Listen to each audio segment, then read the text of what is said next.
The average American is no stranger to medication.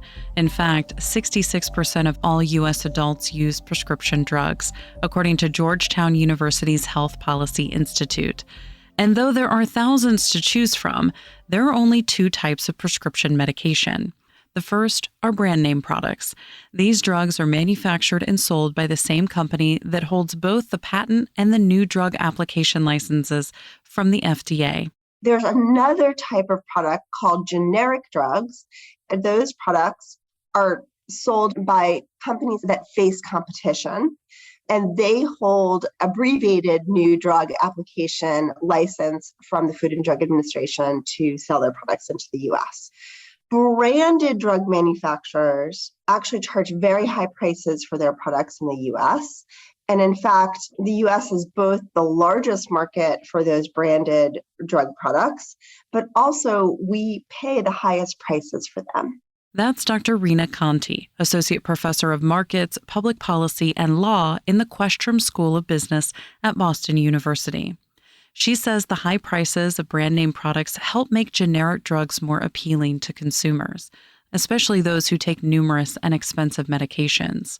And though off-brand, this medication must meet specific criteria, like utilizing the same active ingredient, strength, and type of product as its branded counterpart. The FDA also requires off-label drugs to operate under the same strict standards as the brand name ones. This security has aided in the popularity of generic medication. Approximately 90% of total sales of prescription drugs in the United States are generic. And though the FDA is clear about prescription medication regulations, one area is kept hidden. The manufacturing locations of generic drugs are commonly held as a trade secret. There are longstanding economic questions about where certain products are made and what are the determinants of that. We were particularly interested in that question as it relates to the prescription drugs that people take in the US, because the most commonly used medical care in the United States is actually prescription drugs. And very surprisingly, many of the drugs that people use every single day appear to be manufactured by many different companies, are actually in short supply or have experienced quality deficits over time. So Conti, along with a team of researchers, set out to discover where these products are being made and how that location might contribute to supply chain challenges. Her 2021 paper, published in the Journal of Law and the Biosciences, focuses on generic drug production. It's widely known that branded medications mainly operate within the U.S., but Conti says the generic market is a whole different story. While we can purchase generic drugs at a lower cost, she says it comes at a price. Up until very recently, the label on the product that we get from the pharmacy would not necessarily tell Americans where those products were made. And that meant that consumers and pharmacists and doctors couldn't actually check and couldn't actually shop differently if they wanted to, or buy American if they wanted to. Conti says now many manufacturers voluntarily list where the final drug product is made on the prescription's label. Unfortunately, the information is not mandatory, and it doesn't reveal where the base active ingredients are made. That information is still protected as a trade secret. The FDA defines trade secret information as any commercially valuable plan, formula, or process that's used to make products. For generic drug companies, the trade secret is where their raw ingredients are sourced and the location of production. And though Conti says the U.S. prescription drug market produces some of the safest and highest quality medication, she worries this trade secret could pose some issues for consumers. What I have been concerned about is that there appear to be some significant challenges with transparency. Most notably, American consumers can find out where their food is made, where many other things that they use every day are made, and who they're made by. But the US consumers don't actually know who are making very intimate, important consumer products that keep ourselves well, prescription drugs. And we can't shop for quality here because we really don't know where these products were made and by whom. Which was the driving force of her recent paper.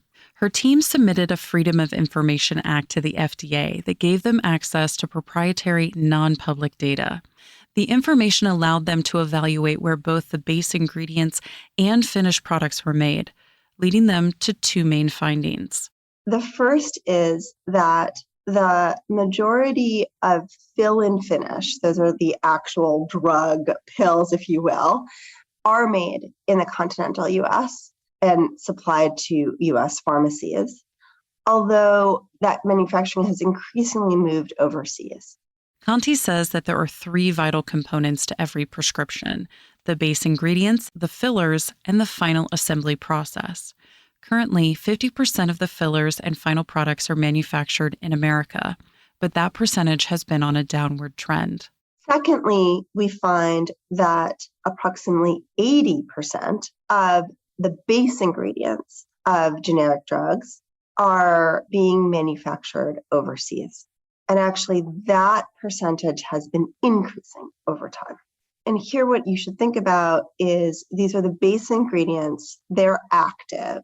They're the things that drug companies gather and use to ensure that their final product delivers the clinical effect that American consumers expect from taking these products. Those products are largely made in India and in China, and increasingly so. According to Conti's research, a main reason for the offshoring is due to cheaper labor and manufacturing cost. This incentive isn't unique to the pharmaceutical industry. However, the concern that comes with offshoring prescription drug production is the risk of interruption. If a political or environmental threat occurs that halts production, Americans lose a majority of the active ingredient providers and nearly half of all generic prescriptions. Unlike other types of consumer goods, this trend in overseas manufacturing of base ingredients is relatively recent. In other words, we can see a notable intake in the offshoring of manufacturing to India and China that largely starts to occur in the late 2000s, early 2010s. However, Conti says the biggest concern relates to FDA inspections of those offshore sites. It's hard to inspect. It's costly to inspect manufacturing plants located in very far-flung places. And those increased costs can lead to two effects. The first is that all plants are inspected. And if so, not all of those plants are inspected potentially to the level of detail that one would expect or is common in domestic manufacturing inspections. And secondly, that it can just simply take a long time to inspect each and every one of these facilities. And the second effect is if you're a manufacturer that knows that inspections may be slightly weaker or not have the periodicity that they do in the domestic market, you may face stronger incentives to cheat. Conti says the U.S. market has already seen quality lapses, mostly due to these manufacturers not adhering to the FDA's standards. Quality failures in some of the Indian plants and some of the Chinese plants were in products that people use every day to manage their chronic disease, such as diabetes, HIV, depression. And so when those products are not manufactured to safety and efficacy standards and they enter into the US supply chain, that is really a fundamental failure of both these companies to adhere to the social compact and do the right thing. But also, frankly, it's a failure of authorities to protect the US public. In 2010, the pharmaceutical company GlaxoSmithKline pled guilty to charges of contaminated medication produced over the course of 5 years at a Puerto Rican facility. The tainted drugs included a popular antidepressant and medication for type 2 diabetes. And though these failures can be devastating, Conti reminds us that they are far and few between. The relatively rare nature of these issues is what makes them so significant whenever they do occur. The FDA's requirements are among the highest standards in the world. Conti says Americans should feel safe buying and consuming prescription medication.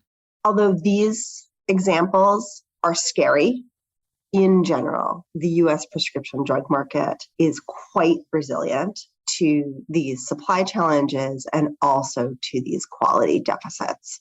It's actually one of the reasons that these failures that I just enumerated are stunning is because Americans aren't used to having drug products that are low quality or not what they say they are or unsafe. We actually enjoy the safest, most assured quality market for these products worldwide. Conti credits the companies for investing significant effort and funds, as well as the FDA's oversight for this quality assurance. Her research aims to increase that trust even more through industry transparency.